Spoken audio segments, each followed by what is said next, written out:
Había un sacerdote, Marcial Maciel degollado, cuyo nombre resonaba con admiración entre las altas esferas de la Iglesia Católica. Para muchos, era un hombre santo, fundador de los Legionarios de Cristo, una orden religiosa que llegó a extender su influencia a nivel mundial. Su imagen pública era impecable, un guía espiritual que había dedicado su vida a servir a Dios y a educar jóvenes. Pero detrás de esa fachada se escondía un oscuro y perturbador secreto. Corrían los años 50, y en seminarios alrededor de México y otros países, los jóvenes que se unían a la Orden de Maciel comenzaban a notar cosas extrañas. Había murmullos, susurros en los pasillos, relatos que algunos no querían creer. Pero pronto, los rumores se convirtieron en experiencias aterradoras para aquellos que se atrevían a hablar. Uno de esos jóvenes, que había ingresado al seminario con la esperanza de servir a Dios, contó años después cómo el padre Maciel lo había llamado a su habitación en una fría noche de invierno. El sacerdote, con su voz suave y paternal, le dijo que debía sacrificarse en nombre de la fe, que Dios pedía actos que iban más allá de lo terrenal. Lo que siguió fue un horror indescriptible. Aterrorizado, el joven fue obligado a someterse a los deseos oscuros de Maciel, quien le aseguró que todo era parte del plan divino. No fue solo un incidente aislado.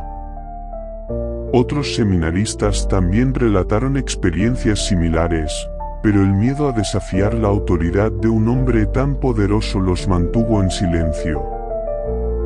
Después de todo, Maciel no solo era venerado dentro de la iglesia, sino que tenía fuertes conexiones con altos mandos e incluso con el propio Papa. A medida que pasaban los años, la sombra de Maciel se hacía más grande, pero también lo hacían las historias perturbadoras. Algunos jóvenes hablaron entre ellos en secreto, intercambiando miradas nerviosas y compartiendo su dolor en voz baja, pero ninguno se atrevía a enfrentar a Maciel públicamente. Sabían que hacerlo significaría el fin de sus vidas tal como las conocían. Uno de los sobrevivientes, años después, describió cómo cada vez que veía a Maciel predicar en la iglesia, sentía un nudo en el estómago. Era como estar frente a un demonio disfrazado de santo, diría más tarde. Nos hizo creer que estaba más cerca de Dios que cualquiera de nosotros, y por eso nadie podía cuestionarlo. Pero en las sombras, nos destruía lentamente. Con el tiempo, algunos seminaristas y sacerdotes empezaron a contar sus historias, pero se encontraban con muros de silencio. La iglesia los ignoraba, los descalificaba y los acusaba de tratar de manchar la reputación de un hombre santo. No importaban los detalles horribles de los abusos, Maciel continuaba siendo protegido, y su imagen permanecía intacta ante el público. Pasaron décadas antes de que la verdad saliera a la luz. No fue hasta principios de los 2000 que el Vaticano inició una investigación seria sobre Maciel.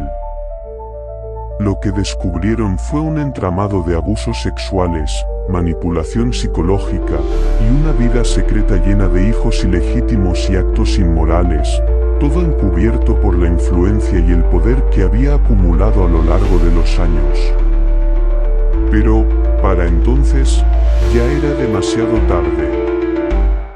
Marcial Maciel había dejado una estela de sufrimiento que nunca se borraría.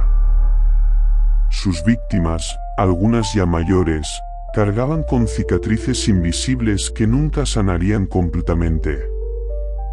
El horror no residía solo en lo que Maciel había hecho, sino en la red de silencio y complicidad que lo había protegido durante tanto tiempo. El padre Marcial Maciel murió en 2008, lejos de cualquier castigo terrenal, pero su legado de horror sigue siendo un recordatorio de lo que puede esconderse detrás de una imagen de santidad.